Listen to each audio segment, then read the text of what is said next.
Je viens vraiment de me lever, de prendre ma douche, donc je n'ai pas parlé depuis ce matin à part à une araignée qui était dans ma baignoire, voilà. Hi everybody, j'espère que vous ça va, si c'est pas le cas j'espère que cette vidéo va vous redonner le sourire. Aujourd'hui comme vous l'avez vu dans le titre, je vais tester des astuces make-up. C'est une vidéo qui se fait beaucoup en ce moment sur YouTube, de tester des astuces TikTok. Moi pour le coup j'ai des astuces qui viennent d'un petit peu partout, et notamment plein d'astuces en fait que j'avais envie de tester peut-être dans différentes vidéos, mais je me suis dit que ce serait cool de tout rassembler. J'ai une idée de make-up depuis assez longtemps et il y a des astuces qui vont m'aider à le réaliser un petit peu plus simplement que ce que j'avais prévu de faire. Il y a certaines astuces que j'ai déjà vues en œuvre du coup sur YouTube, je sais qu'elles marchent, mais je me suis dit que vu que je suis pas non plus la plus douée du monde, on va voir si c'est vraiment aussi simple que ce que tout le monde prétend. J'ai mon oreille qui vibre, je sais pas si c'est normal, ça tape dans mon oreille quoi. Je pense que ce n'est pas normal. Je vais faire abstraction de ça. J'ai 4 astuces à tester dans cette vidéo, une pour le teint et puis les autres seront pour les yeux et une pour faire un truc un petit peu artistique. C'est une idée de make-up que j'ai depuis très longtemps et je suis hyper contente d'avoir trouvé toutes ces astuces parce qu'elles vont vraiment beaucoup m'aider. Du coup on va commencer par la première astuce qui est la fameuse astuce du teint qui est censée être totalement flawless en inversant en fait toutes les étapes du make-up. C'est une astuce TikTok, j'ai vu ça décrit comme un peu une peau de pêche et c'est vrai que moi c'est vraiment le genre de teint que j'adore donc j'ai très envie d'essayer cette astuce. Il faut tout simplement commencer son teint par de la poudre translucide, donc j'ai pris ma poudre compacte de chez Révolution. Je vais prendre un gros pinceau poudre, j'espère que c'est une astuce qui marche pour tous les types de peau parce que déjà rien que les peaux sèches, je pense que si elles commencent leur teint en mettant de la poudre c'est peut-être pas le meilleur pour elles et vu qu'à la fin on remet pas de poudre par-dessus le fond de teint, je sais pas si pour les peaux grasses c'est vraiment adapté. Je vais prendre mon fameux gant démaquillant et je pense que je vais y aller comme ça, ce sera plus rapide. Le truc c'est que je comprends pas comment c'est possible de poudrer son visage sans voir. Je crois que j'ai mis un petit peu trop de poudre, normalement faut en mettre un peu. Mais le truc c'est que je vois absolument pas ce que j'ai mis. Je pense que cette astuce c'est pas ouf pour les peaux sèches parce que je vois déjà mes zones de sécheresse qui commencent à marquer un peu. Donc faites attention si c'est votre cas. Et ensuite, une fois qu'on a fait ça, il faut mettre du spray fixateur donc sur sa poudre. On va fixer de la poudre en fait sur son visage. Donc mon spray fixateur vient aussi de chez Révolution, c'est le Matte Fix. J'avoue que je l'utilise pas. J'ai jamais eu un produit qui m'a fait autant briller le teint que celui-là, alors qu'il est censé matifier, mais bon, là si c'est en dessous du fond de teint techniquement c'est pas censé être si grave. Ah mon dieu, j'en ai mis, je vais peut-être en mettre encore un peu plus, je sais pas, je crois que je suis dans l'abus tout le temps. Voilà, je pense que là ça va être bon. Vaut mieux trop que pas assez dans la vie. Moi je fais vraiment l'astuce jusqu'au bout quoi. Bon là par contre je vais devoir attendre un petit moment que ça sèche. Mon spray fixateur est sec donc on va passer à l'étape suivante qui est la base, puisque vraiment tout est d'une logique implacable dans cette astuce. Mettre la base après le spray fixateur et la poudre, ça me paraît d'une logique implacable. J'ai pris ma base, je sais même plus comment elle s'appelle, High Adherence Silicone Primer de chez The Ordinary, donc c'est une base en silicone qui va bien lisser la peau, donc là je pense qu'elle va bien contribuer à l'effet flawless qui est censé faire cette astuce. Alors par contre, je peux déjà noter un truc, c'est que ma peau est vraiment hyper douce. C'est sûr que la base au silicone ça aide beaucoup, mais même sans ça, je sais pas, il y a un truc différent, en même temps j'ai un petit peu de la matière mais ça se voit pas. On va pouvoir passer à l'étape suivante du coup qui est le fond de teint. J'ai pris le même que celui que j'ai utilisé dans ma dernière vidéo, le Sephora fond de teint Perfection 10 heures. Je rappelle juste parce que je m'en rends toujours compte au montage, parfois il y a des produits, je ne cite même pas les noms des produits dans ma vidéo. En général tout est en description sauf quand j'ai vraiment pas le temps et que je poste ma vidéo à 1h du matin. Je passe pas mal de temps à le faire donc si vous voulez aller checker franchement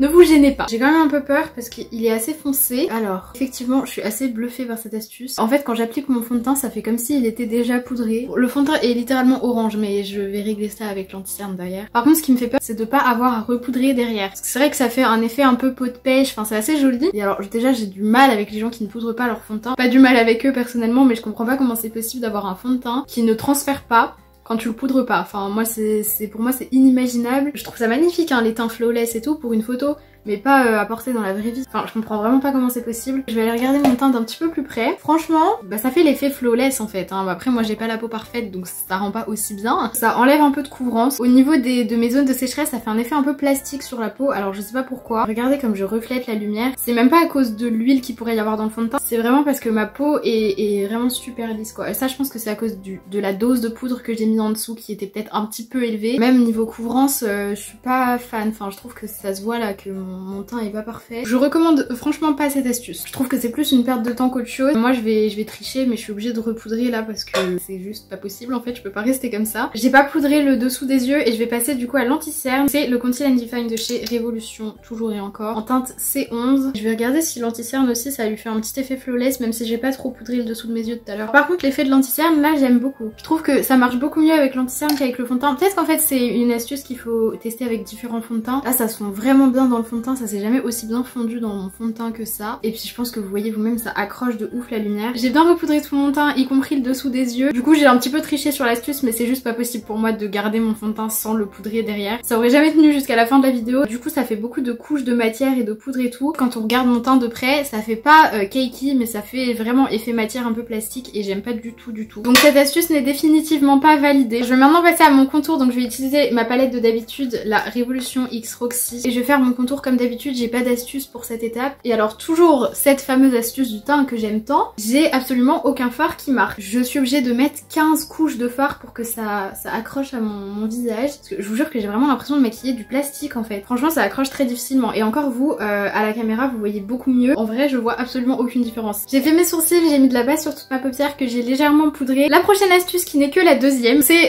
vraiment l'astuce qui ressort le plus en ce moment, qui se voit le plus sur YouTube, sur TikTok, etc. Mais elle donne vraiment envie de la tester, donc je pense que c'est pour ça, parce que l'effet est juste trop beau. C'est une astuce qui consiste à prendre les fards et à les appliquer avec un mouchoir froissé. C'est censé faire un effet un petit peu aquarelle, et comme je vous ai dit, ça faisait très longtemps que j'avais l'idée du maquillage que je vais enfin commencer. Et quand j'ai vu cette astuce dans une vidéo d'Eyo Coralie, je me suis dit qu'elle était parfaite. Encore faudrait-il que ça marche. Je comprends pas comment ça peut faire un truc joli en fait avec un mouchoir. Surtout faire un truc symétrique et des estompages de fard, enfin ça me fait extrêmement peur. J'aime bien quand je maîtrise tout. Là ça dépend du froissage, je sais même pas à quel point il faut le froisser. Je pense que je vais essentiellement dans cette vidéo utiliser la palette de James Charles X Morphe. Je vais juste faire un test avec je pense le bleu. Il faut vraiment presser le mouchoir sur le fard et je vais essayer de mettre ça sur ma main maintenant. Alors je crois que cette astuce est défaillante avec moi, c'est pas possible. Ça donnait pas ça sur les vidéos que j'ai vues. Peut-être qu'il faut que je prenne plus de fard, je sais pas. Je comprends pas comment ça peut être joli. Je vous avoue que j'aurais peut-être dû prendre un maquillage que j'avais un peu moins peur de rater que celui-là. Je vais prendre ce bout là du mouchoir et je vais commencer mon œil, donc je vais faire des yeux asymétriques, enfin en tout cas pas avec les mêmes couleurs des deux côtés, et je vais commencer du coup par ce côté là avec le fard rouge. Je vais prélever un max de fard et je vais donc mettre ça sur ma paupière. J'ai extrêmement peur, je sens que je vais regretter cet acte. Quand je vous dis, je pense que cette astuce est défaillante avec moi. Je sais pas où est mon erreur. Non mais en vrai j'aime bien l'idée, ça fait un effet aquarelle comme ça que j'aime bien, je trouve ça cool. Je vais prendre un autre côté de mon mouchoir et le fard orange cette fois. Donc attendez, j'essaye de... Cette palette c'est vraiment trop compliqué. Je sais jamais dans quel sens la prendre pour vous montrer. Tu peux me respecter 2 secondes s'il te plaît, merci. Je vais prendre l'orange néon qui est juste ici, enfin qui est pas vraiment néon mais qui ressort néon. Et je vais le mettre à côté et en même temps sur le rouge. That's not what I expected. En plus ça fait des taches, enfin ça fait un trou entre mes deux fards. Pourtant j'ai mis là la base hein. Mais là ça me fait un trou dans la paupière littéralement. Franchement utilisez vos pinceaux, ça va plus vite hein. J'essaye de rattraper ça comme je peux, mais je trouve que l'effet aquarelle il part en fait quand on met 2 fards l'un à côté de l'autre. En plus ça use pas mal de fards quand même. On va continuer ce désastre. Je vais prendre le fard jaune juste ici et je vais le mettre du coup dans la continuité de ce désastre. Oh, c'est vraiment compliqué. Franchement j'ai vu des super beaux résultats. Je comprends pas en fait hein. Je vais faire l'autre œil avec des couleurs encore plus compliquées, donc je pense que ça va prendre littéralement 8 ans. Je vais commencer par du bleu en coin externe. À côté de ce fard je vais mettre le violet le plus clair mat de la palette. Je vais finir du coup au coin interne avec du rose. Ah, celui-là il ressort bien. Là je suis d'accord, cet œil il a rattrapé tout l'œil en fait. Rien que pour cette couleur je valide la technique. J'aime beaucoup cet œil là, je trouve que sur cet œil là ça a bien marché. Sur celui-là un peu moins, je pense que ça doit être une technique de pliage. N'empêche que je ne referai pas cette astuce clairement parce que c'est beaucoup trop risqué de rater son maquillage si tu te bases sur le pliage d'un mouchoir. Je vais reprendre ma base de chez Size Lady et je vais me refaire un cut crease sur toute ma paupière mobile. Maintenant on va pouvoir passer à l'astuce suivante. Pour le mascara en particulier, c'est une astuce que j'ai déjà testée il y a très longtemps et c'est vrai que j'avais trouvé qu'elle faisait de l'effet. Après je pense qu'il faut que je la réessaye. Je pense que c'est une astuce qui peut aider beaucoup de personnes qui ont des petits cils pas très volumineux etc. Ça prend pas beaucoup plus de temps que de mettre 4 couches de mascara, donc je vais vous montrer. Il me semble que c'est une astuce que j'avais vue sur Pinterest mais vraiment genre au tout début de ma chaîne, et je crois même que j'avais déjà fait une vidéo où je la testais, mais ça devait être dans la première année de ma chaîne, donc il y a à peu près 4 ans. Si même moi je m'en souviens pas, je pense que personne ne s'en souvient. Donc je vous montre l'astuce. Vous allez prendre un mascara. J'ai pris un mascara avec une texture assez liquide,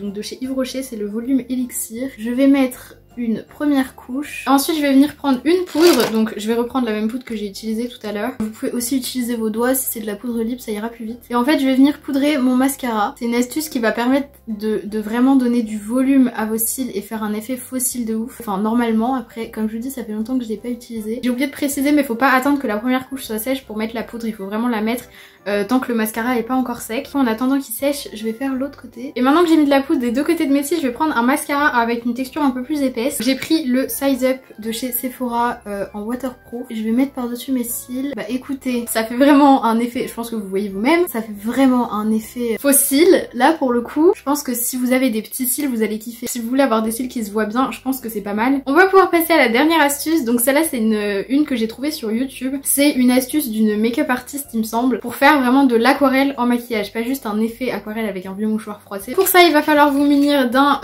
récipient pour pouvoir faire vos mélanges en fait. Je vous conseille d'avoir un truc assez grand parce que c'est cool de varier un petit peu les intensités, les couleurs, les nuances, etc. Il va nous falloir également des pinceaux à nail art, donc des pinceaux assez fins comme ça. Tout dépend de ce que vous voulez faire évidemment. Des fards à paupières évidemment, donc je pense que je vais encore utiliser la palette de James Charles. Elle aura souffert dans cette vidéo clairement. Toujours à mon service mais dans d'atroces souffrances quand même. Et il vous faudra également un spray fixateur. Ce qu'on va faire, ça va être assez compliqué de vous montrer à la cam. Dans un premier temps je vais gratter des fards. Donc quand je vous disais que la palette allait souffrir, c'est qu'elle va vraiment souffrir. J'ai pris une pince à cheveux pour gratter. Je vous conseille de prendre une pince à épiler, j'ai pas trouvé la mienne. Et je vais gratter je pense les deux fards qui sont ici. Je vais essayer de les séparer quand même. Il n'y a pas besoin d'énormément de pigments, je pense que même là j'en ai pris un petit peu trop. Dans mon récipient je vais mettre du spray fixateur. Et je vais prendre maintenant mon pinceau à nail art et je vais tout simplement mélanger le liquide avec les pigments. Le but c'est de mélanger jusqu'à ce que ça commence à donner quelque chose qui ressemble à de la peinture en fait. Une fois que j'ai fait ça, je vais dessiner des espèces de feuilles en dessous de mes yeux et ça fait comme de la peinture aquarelle, c'est vraiment la même texture. Je trouve cette astuce vraiment cool. Le seul problème c'est qu'il faut quand même gratter le fard. On dirait plus des racines que des feuilles là, mais bon. De l'autre côté je vais utiliser la couleur un petit peu plus claire. Elles se sont un peu mélangées les deux mais j'ai quand même un côté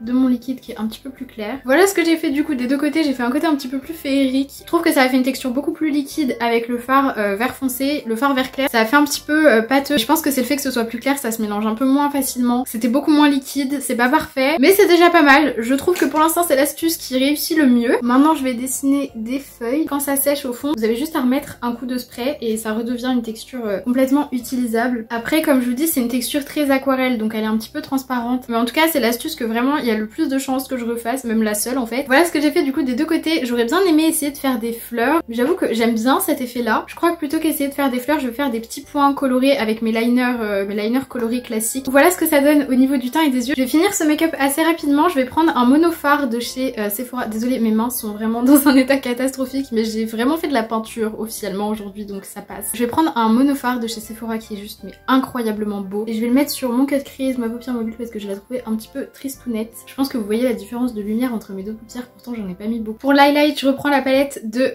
Révolution X Roxy. Je vais prendre l'highlighter qui est ici. Du coup je vais pas en mettre sur les joues parce que comme vous pouvez le voir, je pense elles sont déjà occupées. Sur les lèvres, je vais rien mettre de plus que du gloss parce que je pense qu'il n'y a pas beaucoup de couleurs qui pourraient aller avec les deux côtés de mon visage. Donc je vais mettre mon gloss transparent de chez Yves Rocher. Et je vous annonce officiellement que ce maquillage artistique slash crash test d'astuces est terminé. J'ai réussi à assez bien mixer les deux concepts. N'hésitez pas à me dire si vous avez testé de ces astuces dans les commentaires et s'il y a des astuces que vous avez peut-être envie de tester maintenant que vous avez vu cette vidéo. N'oubliez pas comme d'habitude d'aller vous abonner à mon TikTok et à mon Instagram, je vous les mets juste ici, c'est vraiment hyper important. Je suis de plus en plus active sur Instagram, je vous fais des petits IGTV et tout et j'ai déjà plein d'idées de contenu que je vous ferai exclusivement là-bas, donc allez me suivre. Sur ce, je vous fais comme d'habitude d'énormes bisous et je vous dis à ma prochaine vidéo.